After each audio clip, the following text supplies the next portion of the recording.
Hi friends, saravanakumar. Welcome to Power Space Solar Tech. இன்னைக்கு நம்ம பார்த்தீங்கன்னா திருவள்ளூரில் ஒரு 2.5 kilowatt of grid system install பண்ண வந்திருக்கோம்.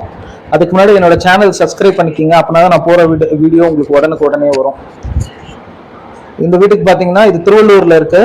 இவங்களுக்கு 2.5 கிலோவாட் ஆஃப் கிரிட் சிஸ்டம், அதாவது ஆஷா பவரில் ஆஃப் கிரிட் சிஸ்டம் இவங்க இன்ஸ்டால் பண்ணுறோம். இவர் நம்மளோட சப்ஸ்கிரைபர் தான். நம்மளோட வீடியோ பார்த்துட்டு நம்ம ஆஃபீஸ்க்கே டைரெக்டாக வந்துட்டு அட்வான்ஸ் பண்ணிட்டு போயிட்டார். நான் என் மேலே வச்ச நம்பிக்கைக்கு அவர் நன்றி. என்னை நம்பி வேலை கொடுத்ததுக்கு அவருக்கு ரொம்ப நன்றி. இந்த ஆஷா பவர் இந்த சிஸ்டம் தான் அவருக்கு இன்ஸ்டால் பண்ணுறோம். தி பெஸ்ட்டு சிஸ்டம், 2.5 கிலோவாட்டில் தி பெஸ்ட்டு. இங்கே மற்ற பிராண்ட்லாம் இருக்குது, ஆனால் மற்ற பிராண்ட்லாம் பார்த்தீங்கன்னா நிறைய ப்ராப்ளம்ஸ் வருது. இப்போ இது தி பெஸ்ட். ஏன் இது பெஸ்ட்னா, இது காப்பர் டிரான்ஸ்ஃபார்மர் உங்களுக்கு. அதே மாதிரி உள்ள mppt இன்பில்ட்டாக இருக்கும். mppt காயில் பார்த்தீங்கன்னா ரொம்ப ஹெவியான காயில், அதுவும் இந்த வீடியோலேயே வரும்போது நான் உங்களுக்கு எடுத்து காமிக்கிறேன். அதே மாதிரி இந்த ஒயர்லாம் கூட பார்த்தீங்கன்னா மற்ற இந்த டிசி கேபிள்லாம் கூட பார்த்தீங்கன்னா பேட்டரி கேபிள் மற்ற யூனிட்லலாம் பார்த்தீங்கன்னா ரொம்ப அலுமினியம் மிக்ஸ்டு கேபிள் தான். இவங்க பியூர் காப்பர் கேபிள் கொடுக்குறாங்க. 16 ஸ்கொயர் mm. சேஃப்டிக்கு பின்னாடி ஒரு MCBயும் இருக்குது அவங்களதுல. நல்ல பர்ஃபார்மன்ஸு. அதே மாதிரி நம்ம ஸ்ட்ரக்சர் பார்க்குறோம். ஸ்ட்ரக்சர் 1x3 ஸ்ட்ரக்சர் போட்டிருக்கோம். கேல்வலைஸ்டு அயன் ஸ்ட்ரக்சர். கேல்வலைஸ்டு அயன் ஸ்ட்ரக்சர் தான் யூஸ் பண்ணோம். ஏன்னா இதுதான் துரு பிடிக்காது. நீங்கள் பெயிண்ட் பண்ணலாம் கூட ஒன்றும் பிரச்சனை இல்லை. இது மேலே ஜிங்க் கோட்டிங் இருக்கும், அதனால் இது துரு பிடிக்காது. அந்த லெக்கில் பார்த்தீங்கன்னா நம்ம பில்லர் மாதிரி போடுறதுக்காக அந்த ரிங் வச்சுருக்கோம், அதில் ஜல்லி போட்டுருவோம்.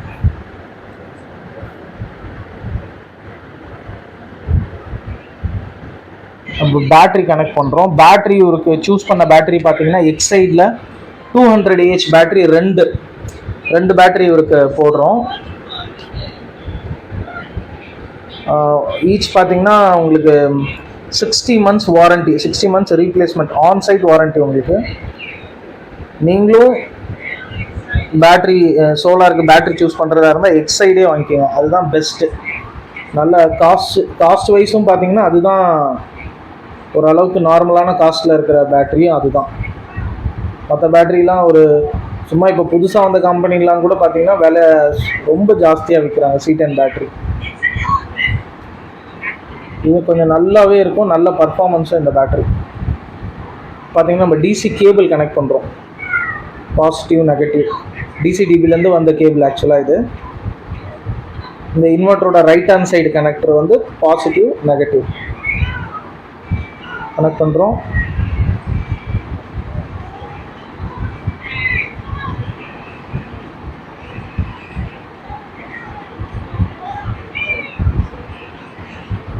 கனெக்டர்லாம் லூஸ் பண்ணி வச்சுக்கிறோம்.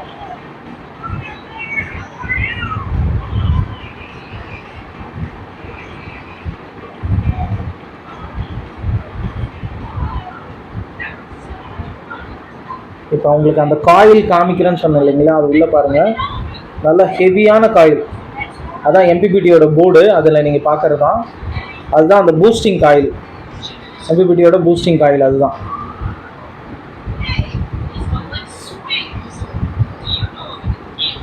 ஃபஸ்ட்டு சரியாக தெரியலன்னு உங்களுக்கு டார்ச் அடித்து காமிக்கிறேன், ஏன்னா பாருங்கள் உள்ள.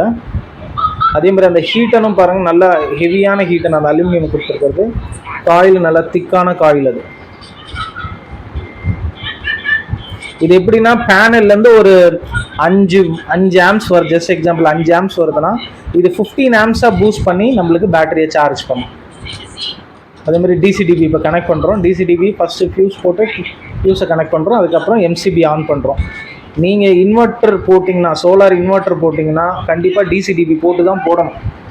அதில் சர்ச் ப்ரொடெக்ஷனும் இருக்கணும். அந்த சர்ச் ப்ரொடெக்ஷனுக்கு எர்த்து செப்பரேட்டாக கீழேருந்து தனியாக வரணும். இப்போ பாருங்கள், லோட் ஆன் சோலார் வந்துருச்சு. நம்ம இன்னும் பவர் கொடுக்கல. லோட் ஆன் சோலார் அவுட்புட் பார்த்தீங்கன்னா 223 வோல்ட்டு. லோடு 0, ஏன்னா நம்ம இன்னும் அவுட்புட் கனெக்ட் பண்ணல. சோலார்லேருந்து பாருங்கள் 17 amps, 17 amps. வெயில் கூட அப்படி ஒன்றும் பெருசாக இல்லை, ஆனால் 17 amps சார்ஜ் பண்ணுது. 76 வோல்ட் இன்புட் வருது. இப்போ பவர் கனெக்ட் பண்ணுறோம். சில இன்வெர்டர்லாம் பார்த்தீங்கன்னா நேற்று கூட எனக்கு யூடியூப்லேருந்து ஒருத்தவங்க என் சேனலை பார்த்துட்டு கால் பண்ணாங்க. இந்த மாதிரி ஒரு பிராண்டு இன்வெர்டர் நாங்கள் வச்சுருக்கோம், அது வந்து 88க்கு மேலே வோல்ட் வந்தால் தான் mppt ஒர்க் பண்ணணும்னு சொல்கிறாங்க. நாங்கள் வேறு வாங்கிட்டோம், எங்களுக்கு 88 வர மாட்டேங்குது எங்கள் ஏரியாவில் அப்படின்லாம் சொல்கிறாங்க. சில பிராண்ட் இன்வெர்டர் அப்படி தான். அதனால தான் நான் இந்த ஆஷா பவர் போட சொல்கிறேன். இந்த ஆஷா பவர் உங்களுக்கு நீங்கள் ஒன்றும் இல்லை, 40 வோல்ட் இருந்தாலும் இது கரண்ட் ப்ரொடக்ஷன் பண்ணோம், பேட்டரி சார்ஜ் பண்ணோம், லோட் ஆன் சோலாருக்கு கொண்டு போகும். உங்களுக்கு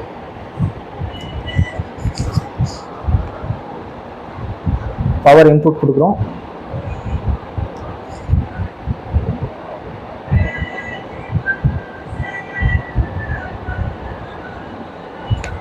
பாருங்க, இப்போ உங்களுக்கு லோட் ஆன் சோலார் கீழே பவர், அந்த ரெட் லைட் கீழே, அந்த லோட் ஆன் சோலார் கீழே ஒரு ரெட் லைட் எரியுது பாருங்க, அது வந்து கிரிட் சார்ஜ். சரி, கிரிட் சார்ஜ் இல்லை, கிரிட் ஆன், மெயின்ஸ் ஆன். ஆனால் மெயின்ஸில் இல்லை, லோட் ஆன் சோலாரில் தான் இருக்குது. அதனால தான் உங்களுக்கு மெயின்ஸ் வந்து பிளிங்க் ஆகுது. இன்கேஸ் மெயின்ஸில் இருந்ததுன்னா லோட் ஆன் சோலார் பிளிங்க் ஆகும். நீங்களே பார்க்கலாம், சோலார் வந்து 18 ஆம்ப்ஸில் சார்ஜ் ஆகுது. சோலார் வோல்ட் பார்த்தீங்கன்னா 76 வோல்ட்.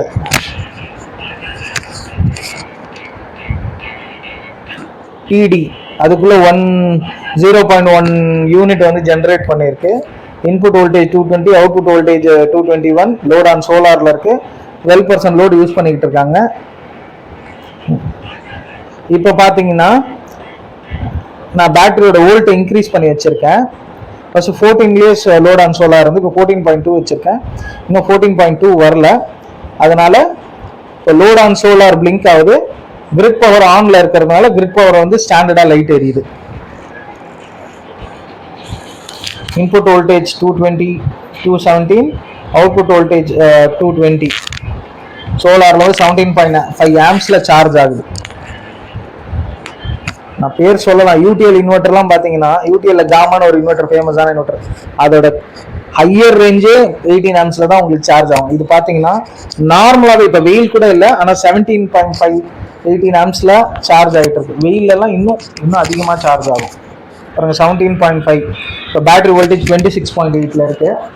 28.4 வந்தால் சோலாருக்கு மாறும். இன்ஸ்டாலேஷன் முடிச்சாச்சு.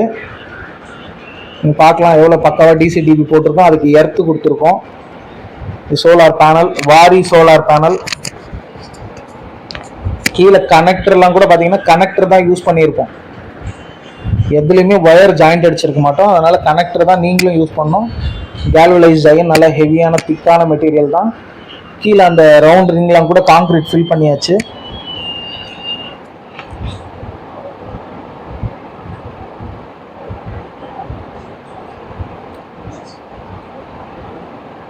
அவர் அந்த ட்ராலி தான் ஹைலைட்டு. அவர் ஸ்டெயின்லெஸ் ஸ்டீலில் பண்ணி கொடுத்தாரு நம்மளுக்கு ட்ராலி. இப்போ பாருங்க, கொஞ்ச நேரம் கழிச்சு எடுத்திருக்கோம். லோட் ஆன் சோலாரில் இருக்கு. டிசிடிபி, இந்த டிசிடிபி கண்டிப்பாக போடணும். அதுவும் அது உள்ள சர்ச் ப்ரொடெக்ஷன் கண்டிப்பாக இருக்கணும். எக்ஸைட் பேட்டரி,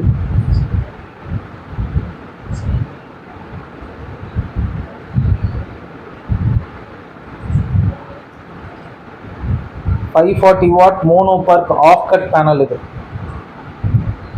உங்களுக்கு ஒரு சைடு நிழல் விழுந்தாலும் இன்னொரு சைடில் ப்ரொடக்ஷன் நடந்துட்டு இருக்கும்.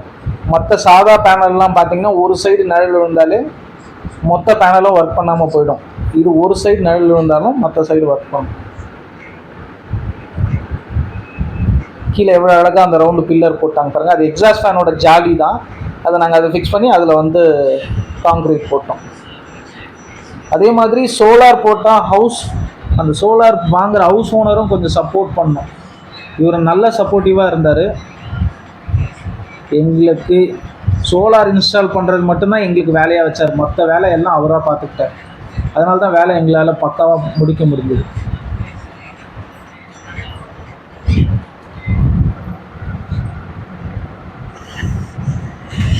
இது வந்து கீழே அந்த எர்த்து நல்லா 16 கேஜ் போட்டிருக்கோம். அந்த நட்டில் கனெக்ட் பண்ணியிருக்கு. எர்த்து கண்டிப்பாக கனெக்ட் பண்ணணும். ஏன்னா நம்ம பேனல்லாம் துடைக்கும் பொழுது ஏதாவது ஒன்றுனா எர்த்து அந்த கரண்ட்டை வந்து வாங்கிக்கும். ஏதாவது பேனல் கேங்கில் பாஸ் ஆகிற மாதிரி இருந்தால் எர்த் வாங்கிக்கும். அங்கே தான் எர்த்து போட்டிருக்காங்க.